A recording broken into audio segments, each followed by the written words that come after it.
the moment that every mixed martial arts athlete hopes will materialize. The #1 heavyweight contender making the walk for his first title fight here in the UFC. I mean, the nerves are going crazy for this man right now.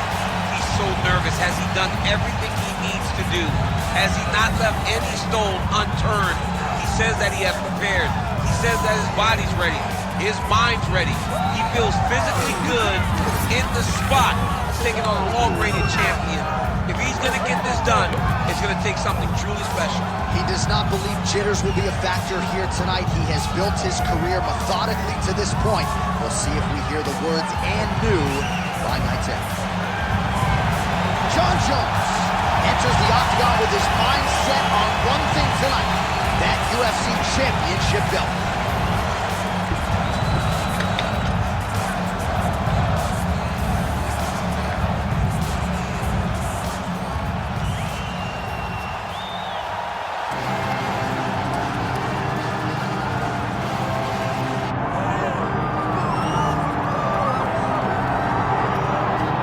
All right, so here he is, the undisputed UFC heavyweight champion, Tom Aspinall.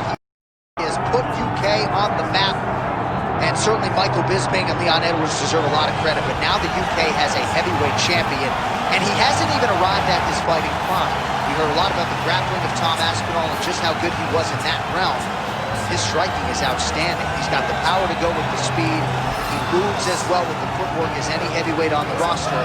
And that's really the big challenge for the opposition here tonight. Power to be sure on the other side, but how are they going to keep up with Tom Aspinall with the lateral movement, the jab, and everything else that he presents and poses on the feet? Well, it is the venue in which every UFC athlete hopes to one day compete, and we are now ready to go from Madison Square Garden here in New York City. Our tale of the tape for this heavyweight championship fight. All right, now for the official introductions, here is Bruce Buffer. Ladies and gentlemen, this is the main event of the evening.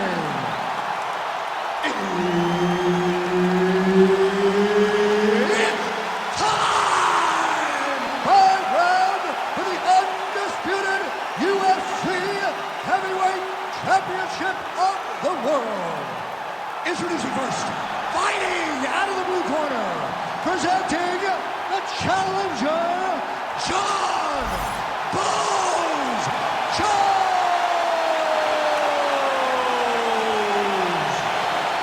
And now he's the champion, fighting out of the red corner, presenting the reigning, defending, undisputed UFC Heavyweight Champion of the world, Tom Aspinall.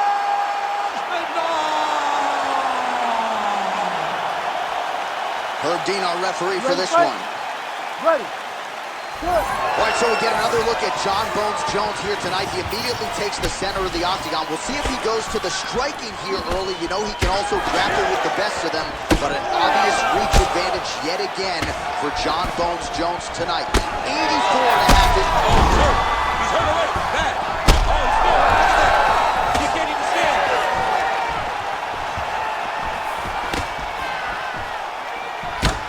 Some damage being doled out, and now some swelling upstairs on his opponent. He's not moving his head effectively. That's what's over the top, and now his opponent in a world of trouble.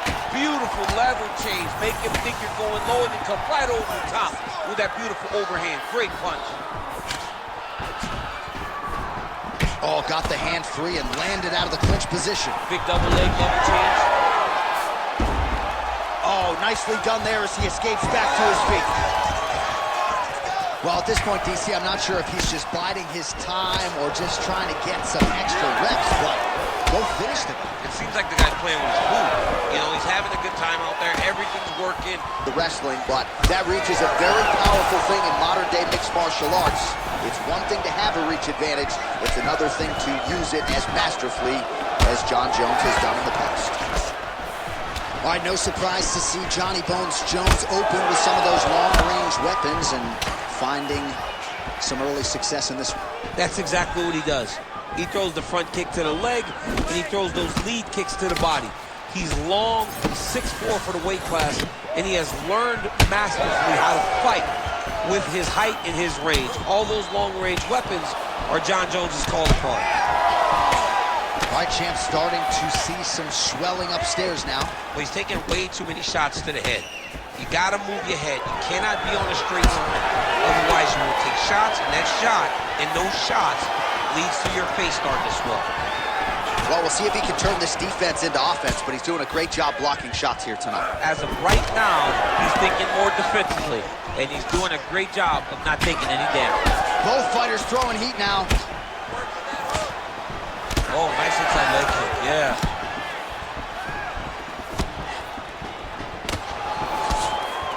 Look there. Somehow, his opponent stayed upright.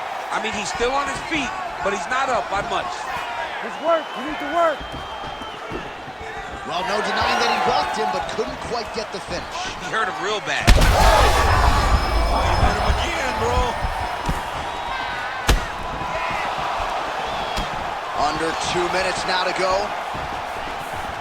Well, you got to think he might be trying to set up that overhand again. He's found a home for it all night long. Let's see if that holds true. Oh, now the hook in the clinch by Aspinall. Oh, if you like wrestling, you got to like that. Beautiful takedown.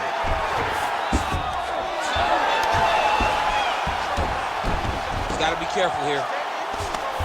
Back to his feet.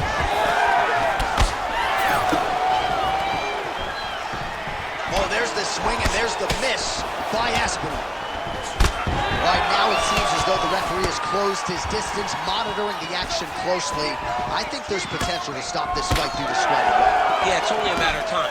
And it's in the reactions, right? Every time he gets hit now, he turns away. He moves away from the fight. If you're a fighter, you do not want to be avoiding the contact.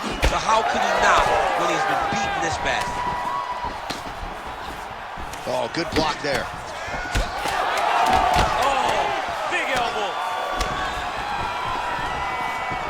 Second round, straight ahead. Stop. Well, we head back to the stools, and hopefully this is not the end of the fight, but I don't have to tell you fans out there, the swelling on the face has gotten extreme, and I do believe this fight could end at any moment. All right, so back to the stools we go. They say defense wins championships, and he has not defended well tonight. He isn't trying, or at least it doesn't seem like he's trying. He has got to move his head. He's trying to react when the punch is already coming, and that's not working. If he takes many more of these shots, this fight is going to be stopped due to the swelling. You ready? You ready? Second round underway. There, we'll see if he can finish. He hurt him bad.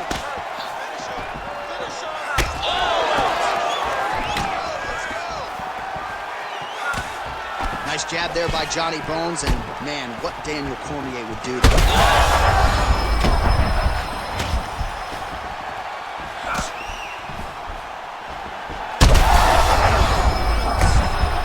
He's in trouble.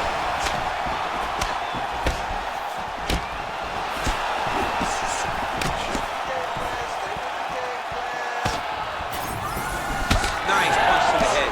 When he gets close and he throws, he lands. All right, so the referee has called a halt to the action here, likely to have the doctor come in and look at the swelling around that eye. Not good, DC. You cannot allow these fighters to dictate and determine whether or not they can go.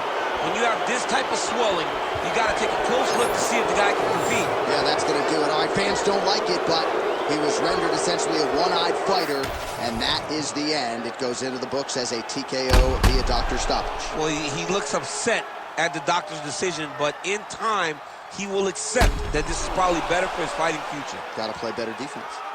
All right, so the doctor's stoppage comes in the middle of this round, and ultimately too much damage sustained to that eye, and he was unable to continue. Well, you saw it over the course of the fight.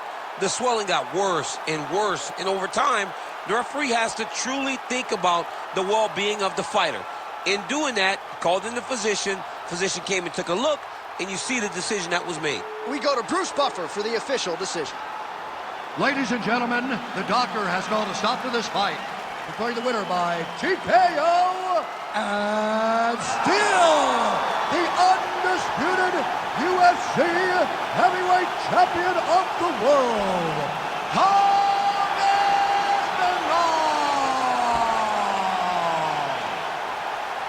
Well, DC, you know what it's like to be the UFC